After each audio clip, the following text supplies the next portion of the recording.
New Thought Media Network. We are a global broadcast network of positive music, media, and entertainment, inspiring humanity's evolution along the journey of enlightenment and creating a world of love, peace, empowerment, and prosperity for all. New Thought Media Network. Positively inspiring.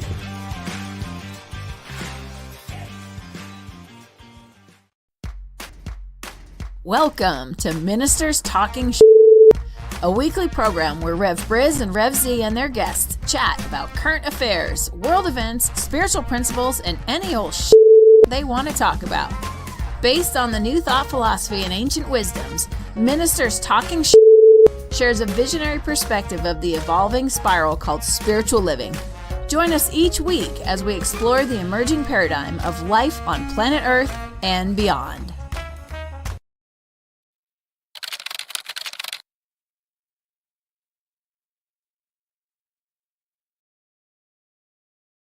And good morning, dear ones. Rev Briz with you over here. Rev Z right here. And this is Ministers Talking Shit for Friday, the 26th of April, 2024. Thank you so much for being with us. If this is your first time here, we're here every Friday morning, 7 o'clock on the Mountain Time Zone, sharing, well, whatever it is that's in our heart and in our mind and whatever we determine in the pre-show is worthy of talking about. And we got into some good ones already this morning, huh, Z? Yeah, well, and one we missed that's near and dear to my heart. There's someone here in Colorado that's $7.8 million richer because they hit the lotto. And I meant to get my ticket, but I didn't. So I know it ain't me. I know it ain't me. Yes, I saw that in passing, and in one of the smaller towns. I forget where, but it kind of in a little mom and pop corner store, small town type of winner, yep. And 7.8 million, huh? Yes, sir. God bless him. God bless him. Let it change your life in a good way. Yeah, help. Change your life and help others. That's my motto on that. That's what I'm gonna do when I win. Exactly. I think you got to do something like lock a third of it up. Don't take the 20-year annuity things, because then every year you get a big chunk of cash and you're gonna blow it. Take it all, put a third of it, invest a third of it in some long-term safe investments that are locked up and you can't touch. Donate the other third, and then do your best to live off the third you got left. No, I hear it, but and as we parlay from that to this, if you will, in terms of when we look at one of the big things in the news now today and for the last few days is all of the protests right that are happening across the college campuses in terms of the response to the conflicts that's going over in the Middle East. And I was telling my cohort here, I watched recently a movie, Shirley, on Netflix about Shirley Chisholm, who was the first Black woman to run for president in 1968. Well, she came into Congress in 68. She ran for president in 72. And the issues, now this is 50-something years ago, they were still, this was the first election where 18-year-olds were allowed to vote. Right. And so big college push to get college students to vote, and same issues, women's rights, all of the same issues, war, the Vietnam War. And so there's a parallel that's going on right now that's very similar in terms of students speaking out, the future leaders. Now, whether you agree with them or not, okay, I mean, we can slice hairs, but the ability for them to make a stand about something that they believe is important to them, whether someone agrees with it or not, I think it's a great bell toll, if you will, to say, people, we have to wake up. Yes. Yes, yes, yes. We need to wake up. It's an important part of all of this. Let's say good morning. Good morning to Linda. Good to see you, dear one. Brother Wayne, fully holy in the flow. Divine hail to you as well. And anybody else that's watching or watching in another time, even, please feel free to leave a comment, join the conversation.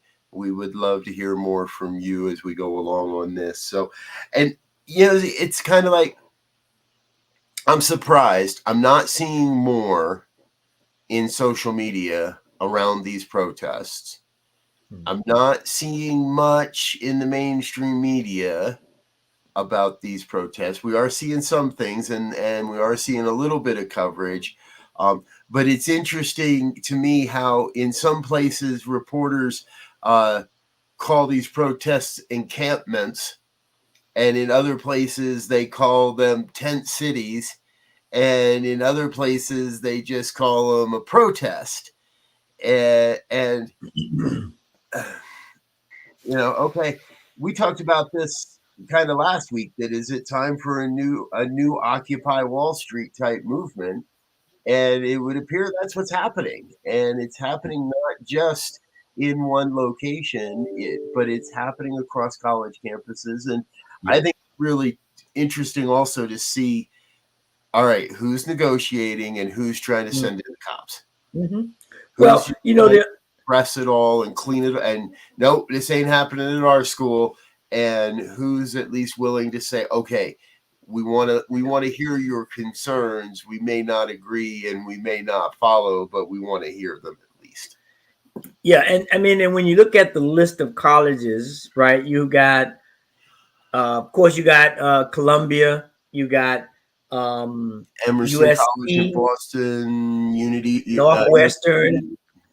Northwestern, Cornell, Princeton, George Washington University, Ohio State, University of Minnesota. You got my alma mater in terms of my graduate degree, City College in New York, is getting involved, and all that to say that these are some universities, whether you can go down the path on all kind of stuff about legacies and all that. But one thing we do know about these universities is that they teach critical thinking, and they're good at teaching critical thinking, no matter how you may have gotten into the school, But the thing is, we have young people who are intelligent, who are critical thinkers, and at this age, they're not as jaded or as biased as you are once you get older. So they're taking in all kinds of information, and they're being critical with their thinking and saying, wait a minute, is this right? Is this, is this equality? Is this balance? And so we're going to have an interesting time going here in these next 6 months or so, as we work through these kinds of issues of wars and rumors of wars, and how do we support young people, and how do we look at all this in a political setting? Yeah, exactly. Linda shares, hopefully there will not be another Kent State event. That is the prayer. That is the prayer request, Linda. We're going to move away from the hopefully, move into the trusting, and there won't be. And I reflect when I look at this list of schools, these kids can afford to get arrested. Plain and simple. It's not going to be, it's not like they're going to end up in jail for 30 days, or they're going to get arrested. They're going to get processed. They're going to get released. Heck, in New York State, they probably don't even get processed. They just get slapped with a ticket and released. And and it's interesting because this happens at the end of the year. So we're disrupting some commencement events. They're not disrupting others. Some are backing away from their commencement address. I forget which school, but I saw one. The valedictorian just happened to be pro-Palestinian. Yes, I did see that. So they just canceled the commencement speech outright and just canceled commencement because the school didn't want to hear what this student was obviously going to say in their commencement address. And that to me is where I want to draw a line. And I think you're going to see it might be another summer of protest. Yes. Everybody's moving out soon. I got my letter Yes. from my kid. Okay, don't forget, you got to move them out. You got this many hours and at this day and on this time. And if you're late, we're fining your ass. So all these kids are going home for the summer. I think you're right. I think it'll be very interesting to see how the youth of America stays engaged in this issue, and what this is going to mean for next fall, what this looks like when kids come back to school in the fall. Because if we're still, if Israel is still doing what Israel's doing, and I'm going to keep saying it, I just do not agree with what Israel keeps doing. And if they continue, I think you're going to hear a larger call, because people are portraying this as pro-Palestinian.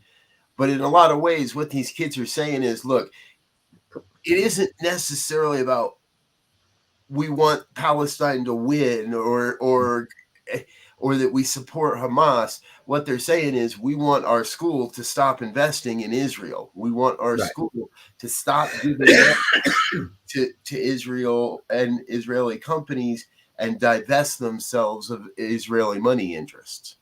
Well, two things come to mind when you say this. One is I'm hoping that they don't start messing with graduations, because I'm getting ready to go to my daughter's graduation in a month or so. And she's already missed her original graduation because of COVID. Now she's finishing up a master's, and I don't want her to miss another one. I would be personally upset. But more importantly, I think what we're looking at now in terms of the students talking about divesting is very similar, if you will, to what happened in South Africa when students, and it eventually moved over to others, were demanding that these companies and these schools get out of the business of funding South Africa when they had apartheid, right? And eventually, they got some results, right? And so it's not, and I hear a lot about anti-Semitic behaviors and stuff. I mean, I get that, right? Being a black man and understanding being discriminated against for a reason other than who you are. But the challenge is not that. These people are talking about saving lives, as I understand it. When you look at the women and children who have been killed, which are the majority of the people that we know are dead, and there's very little proof that the Hamas agents, if you will, have been, what percentage of them have been involved in this. It's like these numbers aren't adding up. Right.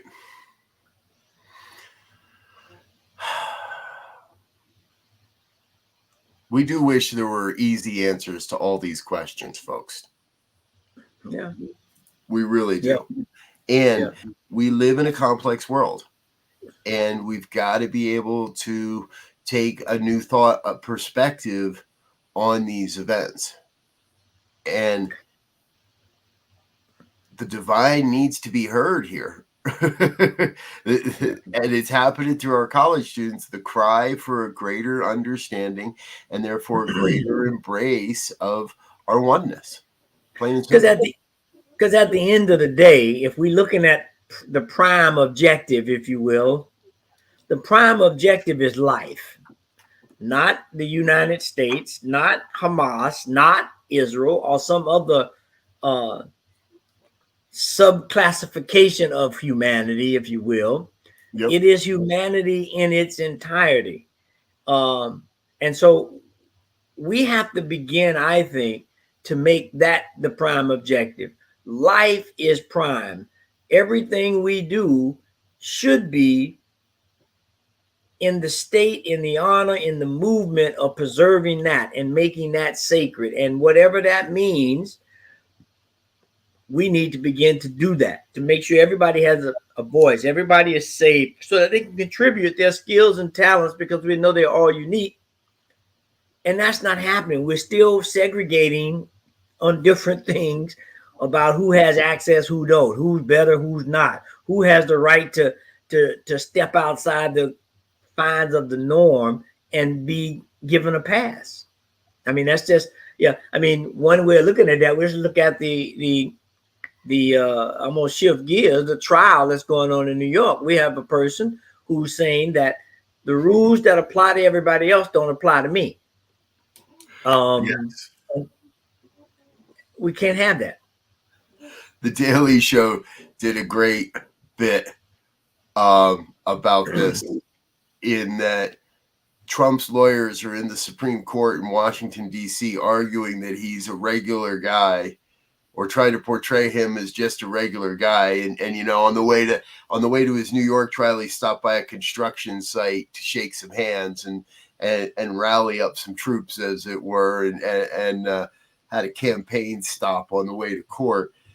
And that's in New York, and in DC. So in the streets, they're trying to argue that Trump's an everyday guy, and you know, he understands the plight of every man here, and yet, and then in DC, they're arguing that he's almost a god, and he's so special that none of the laws apply to him. And if you haven't seen videos or heard seen the transcripts from yesterday's Supreme Court testimony, it's almost comical.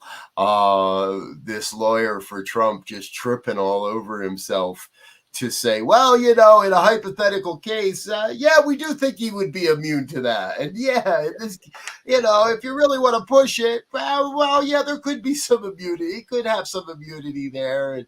And it's, they want to put him above the law. Yeah. Yeah. It's, you know, Trump has never been a normal citizen when he was first born. Right. So right. And God bless him, if you will. That's, you know, to have that kind of opportunity to make a difference in life is what I would suggest everybody wants and strives for. But when you don't take that opportunity, you don't take that point of view to where, yes, I've been dealt a good hand here. Let me continue, you know, being a good steward, but let me help people. Because I have an opportunity to be fair. I'm not necessarily dependent on a whole lot other than my wits and my skills. But, you know, I mean, I lived in New York for over 15 years during the time of the rise of Trump. And from day one, there was always suspect about him building all of these buildings. As a matter of fact, there was a building over on the west side. I don't know. I forget what, just below 90th Street, above 90th, that they had to tear that whole Trump Tower thing down because it was ill prepared, if I'm not mistaken. Right. But, you know, I was there when he did the Trump deal in Atlantic City.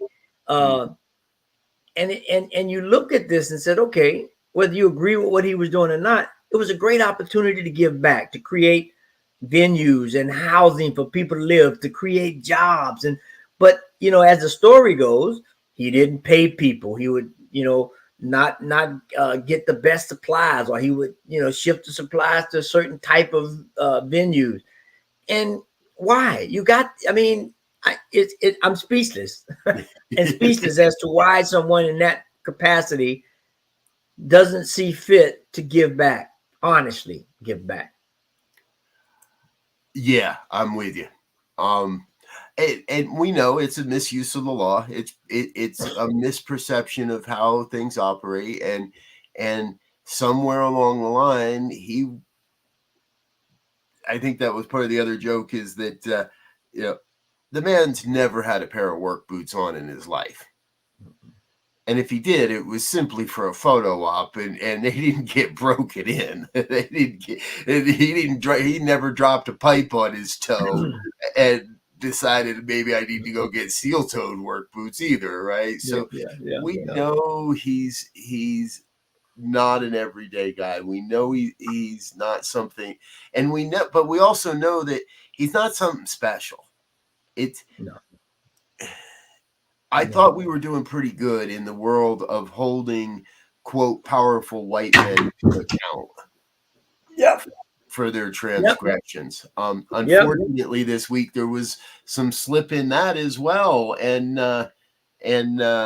Weinstein, the New York State Appeals Court, rolled back Weinstein's conviction on sexual assault charges this week, and declare that he did not get a fair trial and he needs a new trial.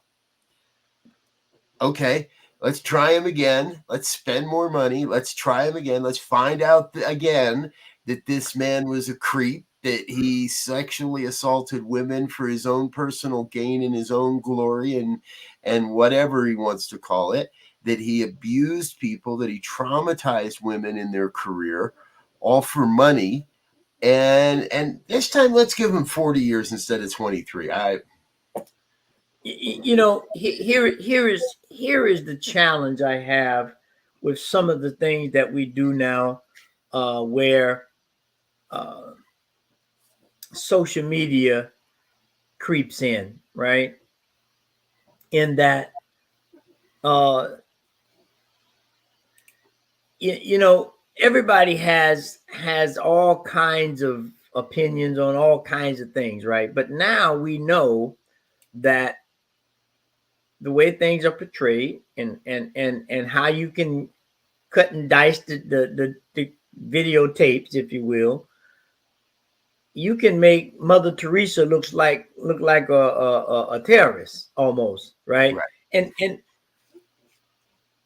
And these things they get these trials, they high profile and all of that, but it's justice being served. Now, I wasn't there for anything that any of these people, whether it's Cosby, whether it's Weinstein, but I'm thinking, I know we got the appealing, but I mean, we're talking about a lot of money getting spent on these things. And I know they generate money because they got it on the news and so forth.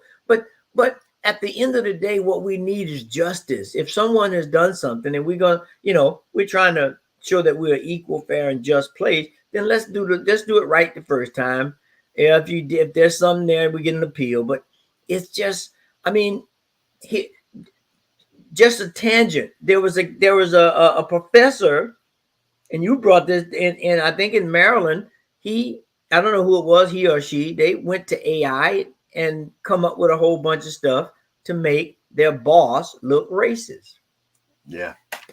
Now, as we go forward in this high-tech world, we need to go back to the program, The Death of Truth, or Truth Decay, because that is going to be a huge problem going forward.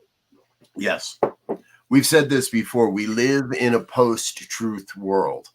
It isn't that there isn't truth. It isn't that it isn't out there. It's that it's so incredibly difficult to determine what is or is not the truth by just reading the headlines. Yeah. And this one always hits me because I do a lot of that. I read the headlines and I make that quick decision. Do I have the time, the energy, or the desire to go down this rabbit hole and do some real research on what it means and what the deeper implications are here, where I know, based on what I see, most people don't. Most people don't take the time to look deeply, look beyond what the headline or the soundbite says. And Linda says the stunning part about Donald J. Trump is that so many people in this country demonstrate that they believe his policies and actions are worthy of support.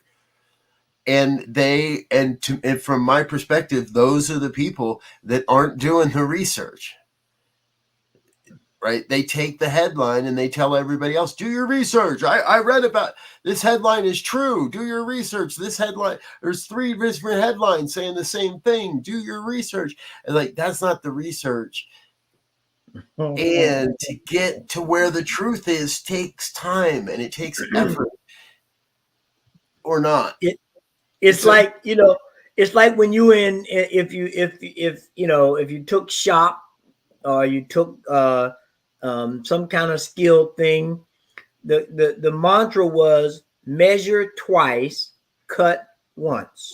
You're right. Exactly. Right. So a metaphor for saying, hey, make sure before you start cutting, before you start speaking, before you start, taking a side, that you've measured this thing, i.e. you've researched it, you've studied it, you've looked at it in a couple of different ways, so that, because once I can say something offensive to you and I can say sorry, but that doesn't change it, right? Because the thing is already out there. Yes, we need you to be, I may have said it in a moment of whatever, but once it's out there, it's out there. So make sure you measure twice and cut once, because once you cut it, if you cut the board a couple inches short and you're trying to build a house, you might not want to sleep in that house tonight.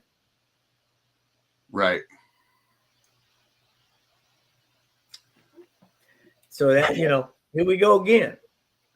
How do you get involved? How do you begin to be a citizen of the world that is seeking an equal opportunity, right? Because, I will never be equal to you. Right. I was born before you. You're taller than me. We have different cultural, educational, or backgrounds. So there's no way for me to equal you. But in terms of equality, equal opportunity, those kinds of equality types of venues should be available to all. Right. I want to say thank you to Linda, because she gives us a great example. Elon Musk bought ABC. Watch out for control of media in our country. When did that happen? It didn't. He didn't buy ABC. Oh, I was going to say, holy cow. But it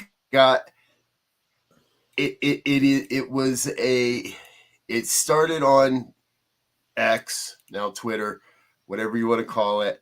And it was attached to a meme that said he fires the cast of The View.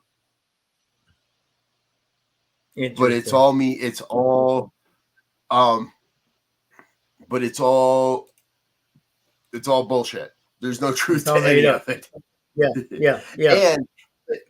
And thank you for sharing this, Linda, because it shows how quickly these things can spread.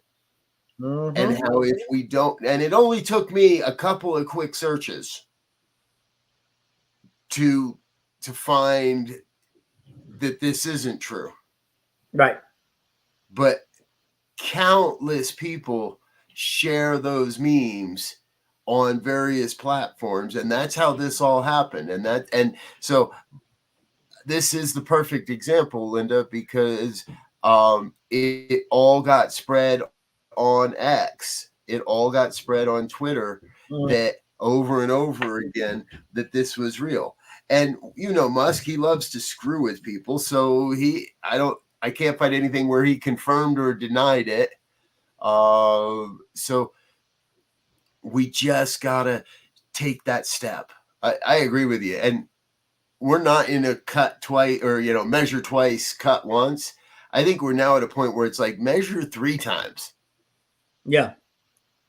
Because measurement 1 might be clearly off and measurement 2 might be lying to you. The first place you go might be way off. The second place might be close, but still off. And you have to look at various media sources.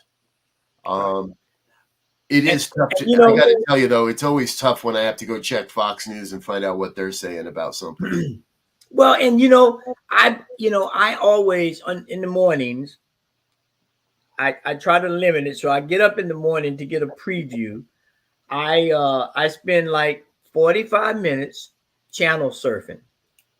I start out the morning. I go and look at the Weather Channel.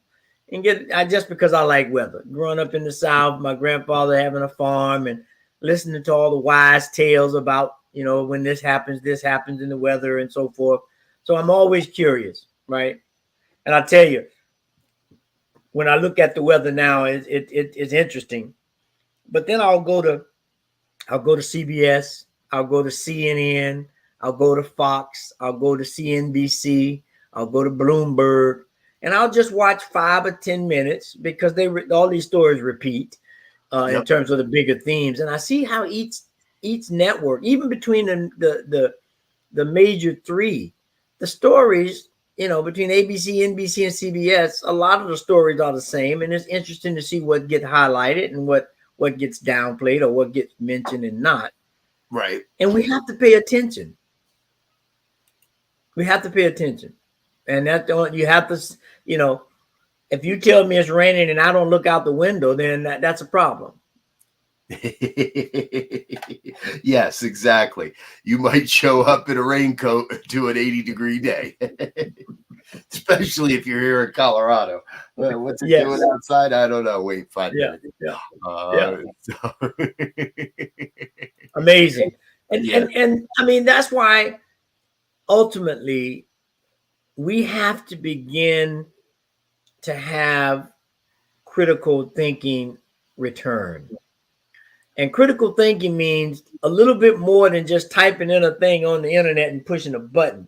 That'll give me some information to be critical about, but it doesn't give me information to just carte blanche say, yep, that's right, because it comes from who I think is a trusted source. How many times have the so-called credible newspapers and networks have to come back and make an apology because they've stated something wrong and they've given you wrong information?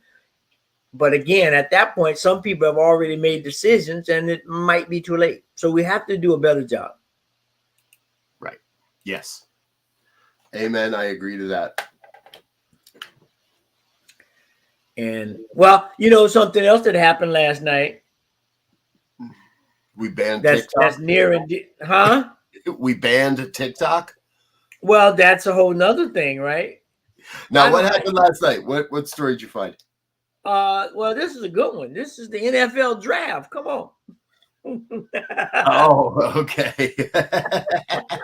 Yeah, they had the draft last night. I'm not going to bore anybody with the network, with the news, but one big thing, the first round draft, the first pick was Caleb Williams out of USC, quarterback, going to the Chicago Bears. Now, the Bears fans are probably just beside themselves right now because they haven't had a winning team since the Refrigerator Perry. And that's, some people are like, well, who? Refrigerator Perry? Is that a new refrigerator or what's going on? So it's been a while for them, and this might pull the trigger for them. So it'll be interesting to see where we go from the rest of this. Here's some good news. The FCC has reinstated the net neutrality rules. Ooh. Which is really important. And folks, if you don't remember what all that means, back in 2015, President Obama, ex-president, then President Obama, instituted rules through the FCC that made it illegal to favor anyone's web traffic. Meaning you couldn't speed up your sites and slow down other people's sites. You couldn't use the speed of web traffic to help yourself or to harm others. In 2017, they kind of backed off on all of it based on recommendations by then President Donald J. Trump. Well, now it's all back in place, and which is really, really good news. It's good news for the smaller independent media stations. It's good news for people that are trying to get started. It's good news for organizations and sites that are disrupting the status quo, because it means the big internet service providers, the Comcasts and the Verizons and the AT&Ts, can't say, well, we're just going to not let you see that website, or, well, we're just going to take all day for that website to load. They have to provide neutrality across all internet traffic, and that is a good story, a good news story in our day. Oh, no doubt, because imagine, if you will, that as a provider, right, of the access to the service, I can because I know where the ping from the server is, or the request is coming from, I can make sure certain areas, certain groups, certain neighborhood never get a certain type of information, because Right. it'll never, pop through whatever filter or whatever, mechanism I have to get from point A to point B. And I'm not sure, if the general populace, I believe sometimes gets into these nitpicking things about this, that, the other, but they don't go deeper. Like, there is a real problem and a real challenge if if everything goes digital and I can control what you see or what you get, which we know with the algorithm is already true, just going to get deeper. Yep. I could begin to shape attitudes and behaviors and points of view by what information you get or don't get. Yep. Very easy, very simple. I think that's the real danger of a second term under Donald J. Trump. The man's already stated he would be a dictator. Would look forward to it. And, and I do give him credit. In his own way, he was smart enough to realize, oh, that didn't sound good. I got to roll that back real quick. Just for the first day. Only for the first day. I'm gonna go have that. I'm gonna go to the bar and have a drink, but I'm only gonna have one. I'm not gonna sit there all night. And then he is drunk on power, on the possibility of power. And my real belief is that his attempts to dismantle government are not complete.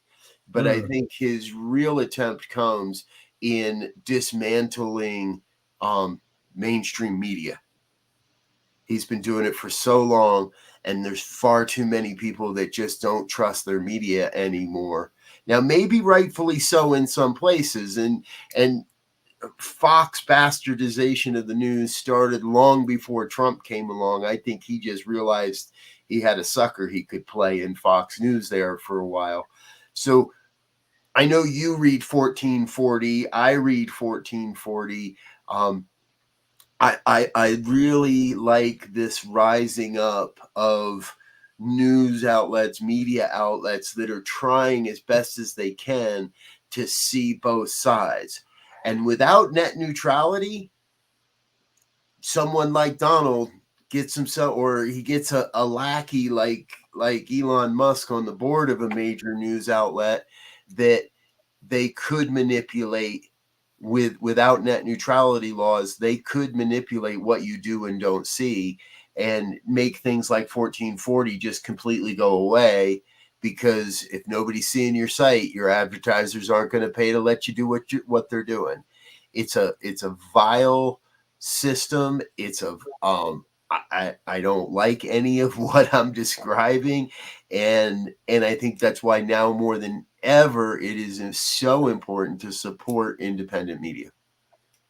Yeah.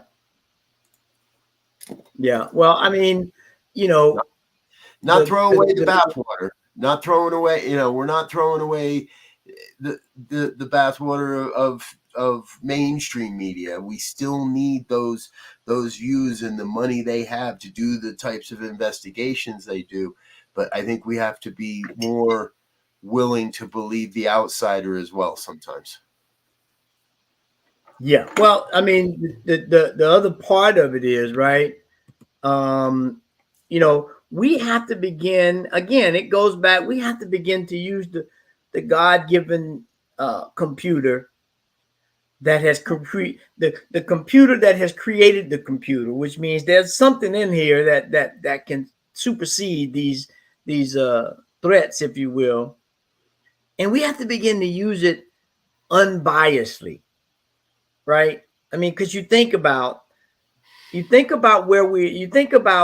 1900s, where we were, and now the 1924, so 124 years ago, the difference in what we have access to, the difference in how we can interact with the world and how we can gain knowledge is like unprecedented. And so we have to begin to say, okay, there are problems, yes. There are challenges, yes. But we have the ability, we have the skills to work beyond this. Look what we've overcome. The diseases and transportation and communication and all these things that we've overcome. At what point are we going to use that same prowess, if you will, to make things happen for the good? Right. Yeah.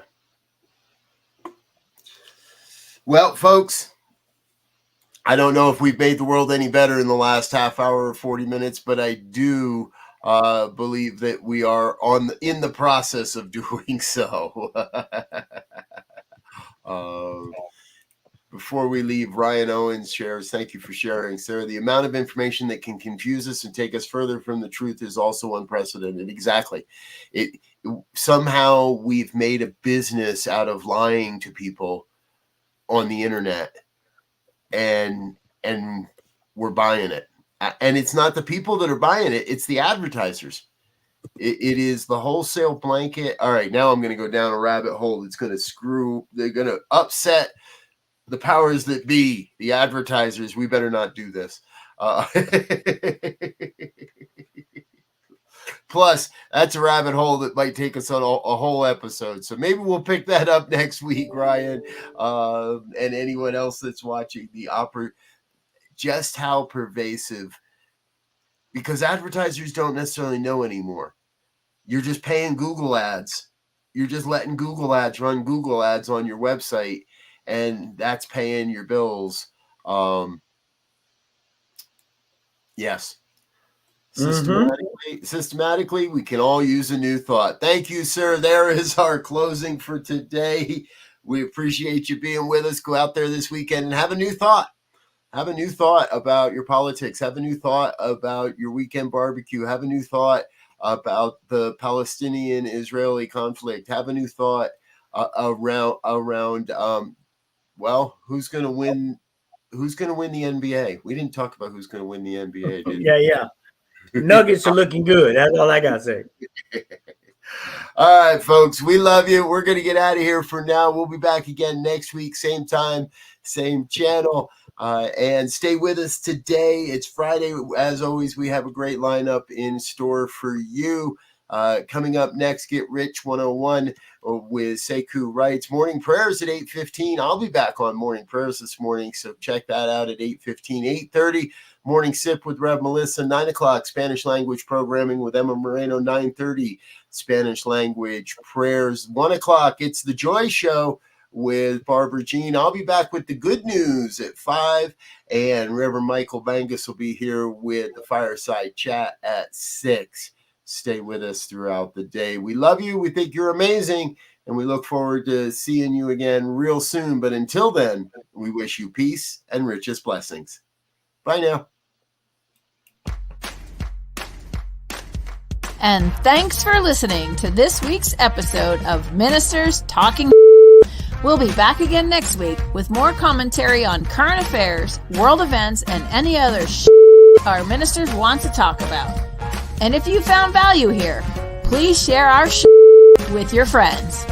Until next time, peace and blessings.